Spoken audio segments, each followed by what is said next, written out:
Hello and welcome everybody to Bish's RV. My name is Josh the RV Nerd, hanging out in my hometown in Coldwater, Michigan today with Old Faithful, as I call her, the 2109S Rockwood Mini Lite, or the Flagstaff version. Two RVs, two names for the exact same RV. Anyway, this holds a very cool distinction within their lineup. It is tied for being the smallest in terms of length, but overall it's the smallest of the tandem axle Rockwood family. And with this thing weighing less than 4,400 pounds empty and only about 5,900 pounds GVW maximum weight, if you've got, say, technically 6,000 pounds towing or above, I'd feel better if you had 65 or more, you're going to be able to yank this thing all over. And with the Goodyear tires with TPMS, you've got awesome peace of mind. And with the torsion axle and suspension system, you've got awesome ride and handling, especially considering the short length of this thing. So if you got like a good tow package mid-size pickup, this is a really, really good option if you want a full-size tandem axle camper. You don't want some like single axle scrawny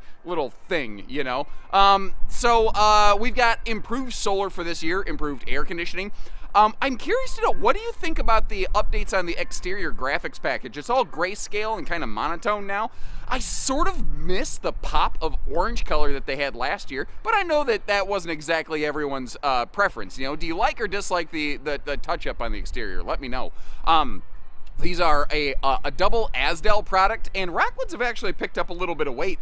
The word ultralight or lightweight is kind of relative. They've done things like they bulked up the chassis, they added that rear hitch, they went to a heavy-duty plywood floor decking, but that was like, 7 years ago now. But they've gained a lot of weight on these, but if you notice, their service records have never been better, and that's one of my favorite parts about these things. It does have a couple hiccups. I'll volunteer one right away. It's got a short Camp Queen. If that's a deal breaker for you, I'd appreciate it if you stay tuned. Let me know what you like and dislike about it otherwise, and I've got some other maybe alternatives or options for you as we go. And I'm actually going to break my normal stride of things and begin the RV in road mode. So that's the refrigerator on the left, the bathroom straight ahead of us. With the slide closed like it is currently, you might notice how that, slide is kind of sticking into the RV right there. You can easily pass through the RV. You can get to every single bit of storage. You can do anything and everything you could do with the RV with the slide open that you could do with the slide closed. And you might need to do the butt scoop boogie to wiggle between the slide out and the bed right there, but the fact is you could do it. And if I'm eyeballing that properly, you might be able to squeeze a true queen bed in there. Because one of the things with this RV is that it is a Camp Queen, which I believe is actually technically an accurate way to describe radar from MASH. But moving on before I land myself in an HR nightmare, now that the slide's open, isn't it crazy how a small, shallow slide makes such a big, big difference? Now let's talk some 23 updates real quick here. A lot of the 23s are now carpetless. This floor plan has always been carpetless and ventless flooring. We are looking at the optional lighter interior decor package, actually looking at the lighter exterior option on this as well today too. A darker brown, both interior and or exterior also available. Another 23 update, they've improved the air conditioner standard on these. They've also improved the solar package to a minimum 200 watts. And with the controller that they're using, you could add 2 or I believe 3. You could add 1 or 2 to get a total of 2 or 3. There we go. Panels up there. Now, if you're looking at this, you might be going, can I get a theater seat? And unfortunately, the answer is no. Because that slide out does not go all the way down to the floor. And kind of like the Camp Queen thing, if you're new with us, if you like how I just tackle things like that head on, hit that subscribe button with us. Now, another cool thing that you can do with these is you can actually upgrade that vent to be another one of those XL vent fans with a roof vent cover, which is very cool. And I want to do something for you here. I want to actually just sit down at the seating, and when you are down here at, we'll say, cruising altitude, this is like you in the driver's seat right here.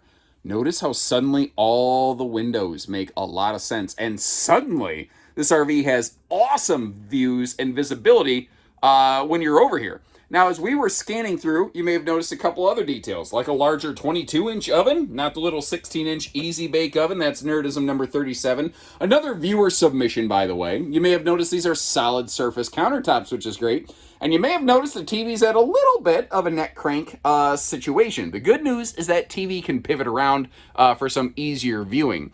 Now, let's take a look up at the headboard area of this bed here. See those side stands? First of all, not very, you're not going to feel claustrophobic and like really stuffed into this thing. Secondly, the household outlets up by your head area of the headboard, both are wired to the factory inverter. First of all, it's one of those things like, let's not look a gift horse in the mouth. That right there is the remote button to activate the inverter, and basically the outlets marked as inverted outlet. You can power those off of your battery, albeit at an additional draw off your battery. So use that, responsibly, as it were. I believe Uncle Ben's rice said, "With great power comes great flavor," or something like that. I don't know. Anyway, my point is here. Some people say 1,000-watt inverters. That's pretty pathetic. Well, maybe it's not going to service everybody, but it's 1,000 watts more than almost anyone else is doing. So again, I'm not going to look a gift horse in the mouth. And I have suddenly realized a lot of manufacturers are suddenly starting to include some level of USB Type-C, powering in their outlets. Now, this model really makes sense with the front windshield. A lot of models don't, like private bedrooms.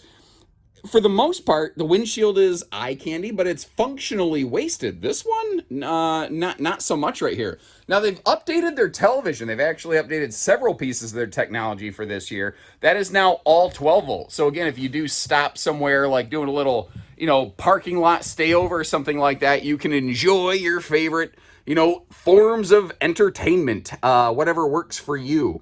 And that basically, it's also the sound bar. Like, you might notice there's not a traditional stereo in here anymore. A couple interesting little updates that they've applied.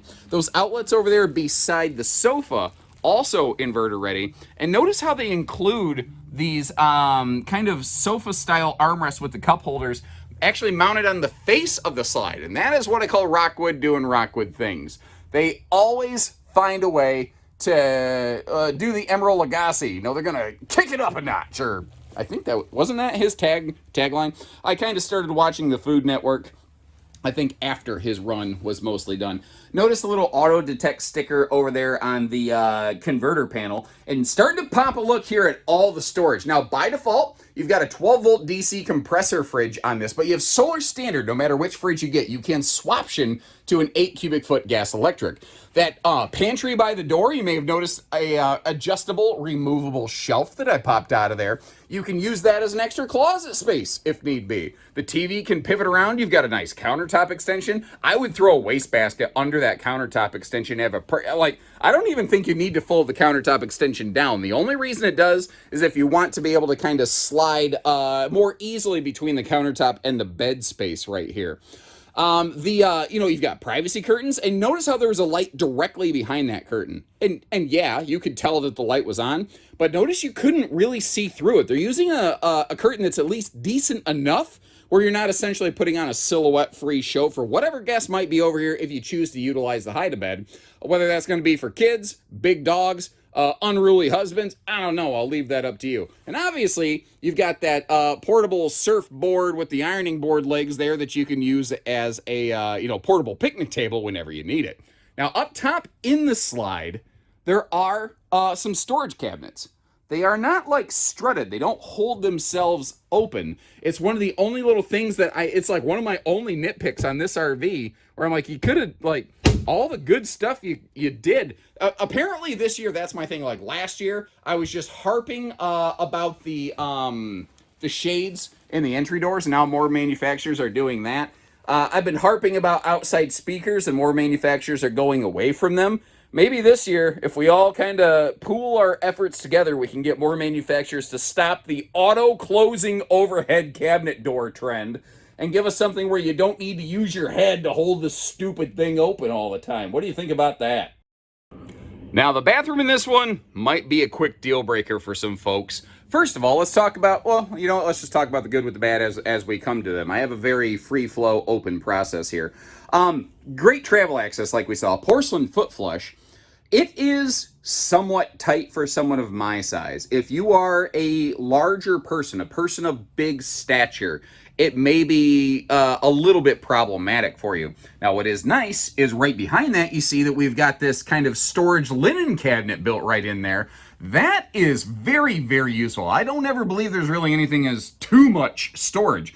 Again, kind of alluding to something, well, clarifying something I alluded to earlier. You only get the bigger fans in Rockwood and Flagstaff RVs. They do not use the smaller 4-inch fart fans. Now, this RV does have a little mini vaulted roof about it, and as a result, standing in that shower, I've got some solid headroom here. I have limited elbow room, which is pretty common of these radius showers, but the radius shower occupies less physical floor space as compared to a rectangular shower. I think the only way they could put a rectangular shower in this is if they got rid of like the vanity and the sink. Is that something you'd be willing to do? I'd be kind of curious. Now, as long as we're looking over there at the shower, the doors keep wanting to close themselves, so I quit fighting it. You've got an extra little kind of soap caddy included with this, and of course you got that AquaView shower miser in there, where if you are boondocking, you end up with Maxwell House holding tanks, where they're good till the last drop, not a drop gone to waste, basically here. And they got rid of the little elevated shelf and like toothbrush holder above the sink. I think it looks cleaner. But I always kind of like the little function items there, those extra little details they were doing. By the way, GFI protected outlet right there. Notice they actually mount a hand towel ring high enough where it's not going to sit there and just like hang out in the sink, becoming like an organic mold factory. You don't need to go to the doctor to get a shot of penicillin because your camper's growing it for you. Now, another neat little detail here for you, like all of the ceiling lights are just on a switch, but you can still control them individually. If you want to really limit how much light is coming in here, it's kind of nice to do that at night, or if you want to conserve some battery power. Now, on that bedside stand, I'm in reverse view. Nope, that way. Okay, there we go. On that bedside stand over there, I'd never make it as a weather person. Al Roker, I have new respect for that fella. There's a couple things. There's the USB plugs. There's also a light switch.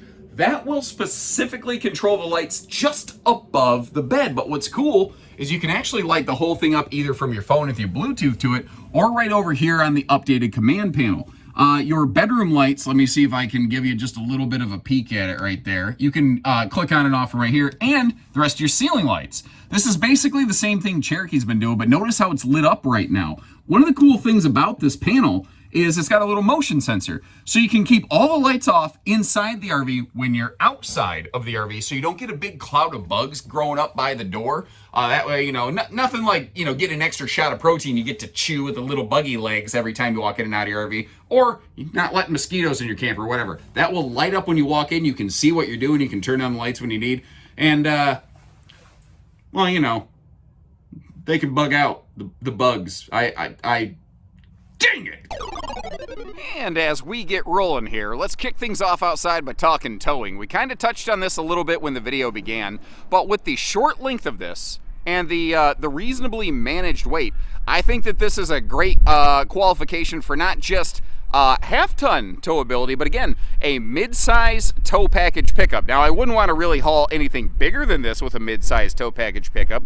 And if you live in crazy wind country, well, that may not be a good pairing for you. It's always, towing suggestions are just that. They're suggestions. They're not guarantees. You always need to kind of temper those against your experience, your use. Are you going to go through hills and mountains? Are you going through wind country? All that stuff really factors into the towing equation. Now, this does have a full pass-through compartment. Notice that the bed base, though, is an all-welded aluminum cage. That is a very cool thing that Rockwood and Flagstaff do.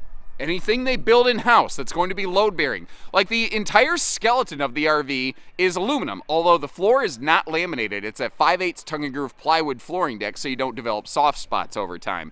But anything they build in-house, like a dinette or a bed base, as you saw, if it's load-bearing, they build it with a welded aluminum cage. Just a neat thing that they do there. Now, they are even a laminated wall behind the nose cap, which almost nobody else does. It's a 1-inch thick laminated wall behind that cap.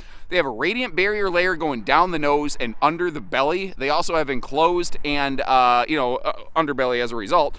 And tank heaters standard on these. Rockwood's been doing that like way before it was cool. Like the shade in the door, solar. Now we're looking at a side mount solar prep plug. I'll get you a look up at the roof in just a minute here. But Rockwood's been doing this stuff way before everybody. And you actually got to see just a sliver of something that, again, pretty much nobody else is doing. That 1,000-watt inverter in the pass-through compartment. It's over on the driver's side, kind of up high where cargo's not going to shift and smash it. First of all, excellent execution. Very well done, Rockwood. My hat's off to you there. Actually, my hat's staying on because it's a little bit cool today, and when you're bald like me, your head gets cold very, very quickly. Now, this griddle that we're looking at, I had a revelation earlier. It just never even occurred to me before today. I was today years old when I realized this. Go through my videos, and you see these boxes all the time, right? Have you ever noticed how the boxes from Rockwood are the only ones that are open? And I realize it's because they're the only ones that actually test their griddles before they release them to customers. That's awesome. And it just occurred to me like, oh my gosh, I wonder what else they're doing that nobody else is doing. Now that griddle doesn't have to sit on that little side table, although it could. It actually comes with a couple brackets to mount on that extended mounting rail. Down below here, of course, we've got the propane cooker hooker to power that sucker. And like I said, enclosed underbelly, tank heaters, all those good things. Goodyear Endurance radials and factory TPMS. Rockwood was an early adopter of that just behind Jayco. They were also one of the first I've ever seen to standardize TPMS. And if you don't know what that means, tire pressure monitoring system. The idea there is when you're going down the road, the RV includes a separate handheld monitor that can give you an idea of what the pressure is on your tires, basically in pretty much real time, so that you have, you know, better peace of mind. You know, like if you have a tire actively going flat or if you have a tire that's just low, you can stop and address that before it becomes a potential blowout hazard scenario, which is nice. Now, I mentioned the roof. Since we're staring at that factory standard always-on roof ladder, let's take a look up there. Now that is a laminated, very comfortable to walk on roof. Rockwood and Cougar roofing, interestingly, even though they're not laminated, Rockwood and Cougar roofs always feel so sturdy and stable underfoot when I walk on them, especially even right now, and I've fluffed back up a little bit on the poundage scale. And you may notice things like their disc-shaped TV antenna up there. That's also the Wi-Fi Ranger. That's basically the RV essentially has a built-in router. And then you've got that XL Max Air, vent fan with roof cover. Again, factory standard. Rockwood does not deal in 4-inch fart fans. They only use the Fajita Friday fume fighters, those big 11-inch XL fans. They're also the masters of and instead of or. They're giving us a bumper and a hitch instead of a bumper or a hitch. Now, the RV is not level currently. The tail is down a little bit low. The nose is up a little bit high. But even so, one of the things to consider on this is that your sewer hookups do hang a little bit low on this model right here. So that might be something you want to kind of temper against. How do you plan to use the RV? Now, behind that sofa, you may have noticed on the inside, I can't remember if I flashed it on camera or not, there was a little baggage door compartment. You know, most of the time that table's going to be there and mostly be in the way. But hey, you know what? They figure if not, we can at least open that up and let you use it sort of like a compartment. Now, the white exterior that we're looking at, the slide awnings, those are options. And one of the things that I actually really like they've done is they have reduced the total number of options that they are offering significantly over previous years. And it just makes shopping for a Rockwood or a Flagstaff far, far simpler than it used to be. The frameless windows are standard on these. Now, they look smexy as all get out. Trick with those, they do get less airflow. One of the cool things, though, is with that big vent fan that they have in the bathroom, they get better airflow to help compensate for that. Now, if you are a Rockwood or Flagstaff owner, I would love for you to chime in on this video and share your experience. Even though with the frameless windows, with that big vent fan, what kind of airflow have you enjoyed in your RV? So we talked about a couple things like it's a camp queen. It can't have a theater seat, stuff like that. If stuff a cat. There was a person that used to work here that they kind of gibbered their words together real funny. Instead of saying stuff like that, it's always stuff a cat. Stuff a cat. It's and like stuff a cat. Now it's stuck in my head, and I don't know if I'll not say it for the rest of the day. But sometimes I get stuck on things like that and stuff a cat. Anyway, I'm sorry. If you want a true queen, if you want a true theater seat, If you want a Murphy bed or something like that, check the links in the video description. They make a whole variety of these things under 26 feet that are all fit for at least half-ton towing, if not maybe tow package midsize, or bigger tow package SUV. All kinds of different options and opportunities there. I'll leave you 2 links also in the video description for pricing and availability. One for the Flagstaff model number and one for the Rockwood model number. The way our website works, I have to do 2. And if you don't see anything at that link, it's because we're sold out, and if we have one in stock, we'll have pricing published. Short of that, contact our team and we can get you some figures anytime as pricing changes or different options evolve throughout the year. So when you're ready, we're ready. And until next time, take care, stay safe, have fun. Make sure you hit subscribe, everyone.